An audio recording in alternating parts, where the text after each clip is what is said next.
Olá! Hoje vamos mergulhar em um dos capítulos mais práticos e transformadores da Bíblia, 2 Coríntios 9. Neste estudo, versículo por versículo, o pregador mostra como Paulo continua ensinando a igreja de Corinto sobre a oferta financeira para ajudar os santos pobres de Jerusalém. Eles haviam prometido uma contribuição generosa um ano antes, mas estavam atrasados. Paulo, com sabedoria e um toque de sarcasmo amoroso, acende o fogo neles para cumprirem o prometido. O tema central é lindo. Quando damos, não só abençoamos os outros, mas também recebemos bênção de volta. Tudo quando o coração está certo. Vamos descobrir os 4 grandes princípios bíblicos do dar que Paulo apresenta. Prepare o coração, porque este capítulo vai nos desafiar e encorajar ao mesmo tempo. Se você já se perguntou como dar de forma alegre, sem pressão, este resumo é para você. Vamos começar entendendo o contexto deste ensino. Tudo começa com um grande exemplo de Jesus em 2 Coríntios 8:9. Pois vocês conhecem a graça do nosso Senhor Jesus Cristo, que, sendo rico, se fez pobre por amor de vocês, para que, por meio da pobreza dele, vocês se tornassem ricos. Essa é a base de todo o ensino sobre dar. O pregador usa uma ilustração simples e poderosa do piquenique da igreja. Um solteiro leva só pão com mortadela, enquanto uma família chega com banquete completo. A avó diz: vamos juntar o seu e o nosso.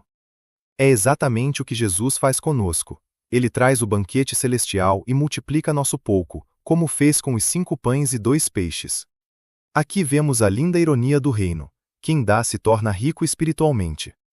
Agora vamos entender por que Paulo precisava escrever para os coríntios, que eram uma igreja rica, mas estavam atrasados na promessa da oferta. Corinto era uma cidade extremamente rica graças ao turismo religioso pagão.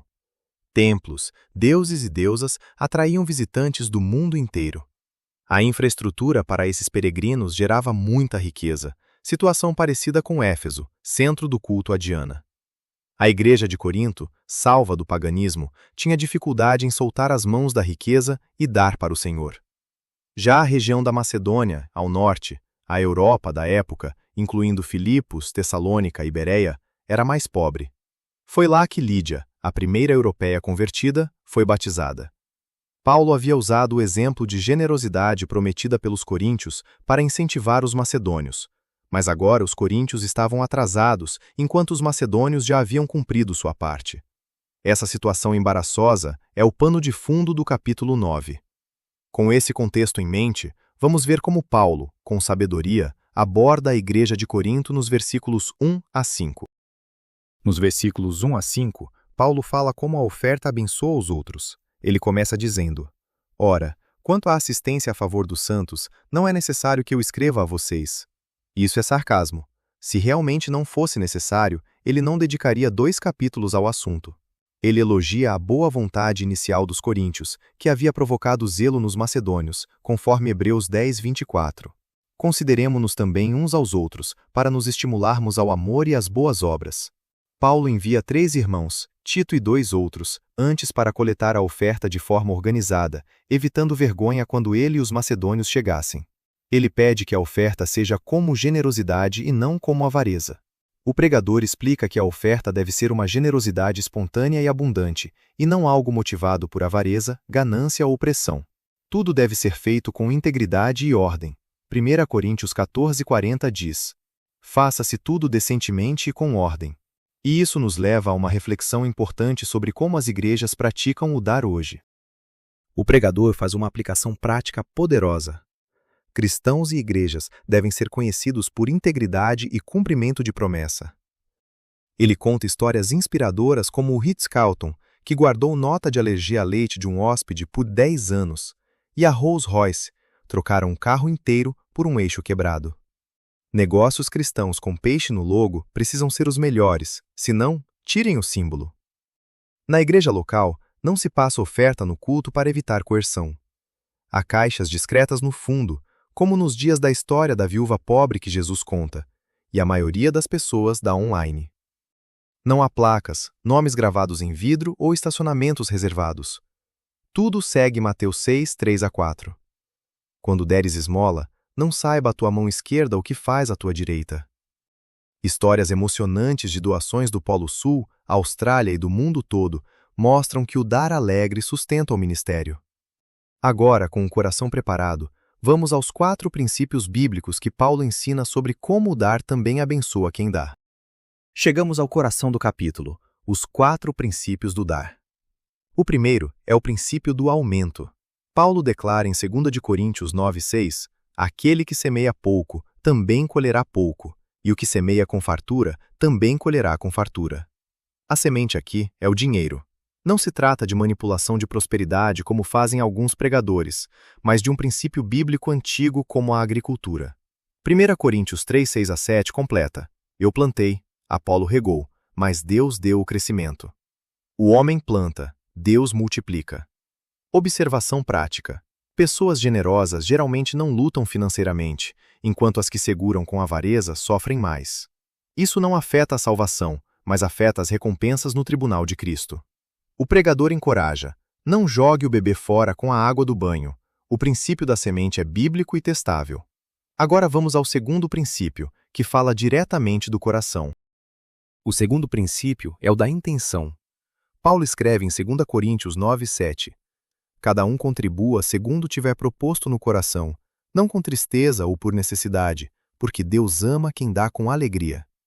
Dar deve vir do propósito do próprio coração, nunca por coerção, tristeza ou obrigação. A palavra alegria no grego é hilaros, única ocorrência em toda a literatura grega antiga. Dela vem nossa palavra hilariante. Significa alegre, jubiloso, propício, que impulsiona a ação. Deus ama quem dá de forma hilariante. Não é tenho que, é posso e quero. Deus mesmo é o maior exemplo de alegre doador. Romanos 8:32 pergunta: aquele que não poupou o seu próprio filho, como não nos dará também com ele todas as coisas? Melhor não dar do que dar com o coração errado. Este princípio nos prepara para o terceiro, que fala da bênção que recebemos imediatamente ao dar. O terceiro princípio é o da bênção imediata. Em 2 Coríntios 9:8 lemos: Deus pode tornar abundante em vocês toda a graça, a fim de que, tendo sempre, em tudo, ampla suficiência, vocês sejam abundantes em toda boa obra. Repare nos todos. Toda a graça, sempre, em tudo, ampla suficiência, toda boa obra. A palavra suficiência é o grego autarquia, o mesmo termo usado em 1 Timóteo 6:8 para contentamento. Deus dá contentamento como fruto natural de um coração generoso. Até um copo de água fria dado em nome de Jesus não perde a recompensa. Mateus 10:42. Quem acumula vive insatisfeito, quem dá, vive contente. O pregador contrasta com bilionários que, mesmo com bilhões, nunca acham que é suficiente. Com esse contentamento, chegamos ao quarto e último princípio, o da iluminação e do testemunho. O quarto princípio é o da iluminação. Paulo cita Salmo 112, versículo 9, e mostra que dar revela a justiça que já temos em Cristo. Distribui, dá aos pobres, a sua justiça permanece para sempre, e o seu poder se exaltará em glória. Salmo 112, versículo 9. A palavra distribuição em grego é koinonia, a mesma usada para a comunhão fraternal e para a ceia do Senhor. Significa compartilhar vida, lembrar de Cristo e recursos para que ninguém passe necessidade. No versículo 13 aparece a ideia de experimento ou teste. A única outra passagem da Bíblia que convida a testar Deus é Malaquias 3, versículo 10. Prove-me agora nisto, senão vos abrirei as janelas do céu e derramarei sobre vós bênção sem medida.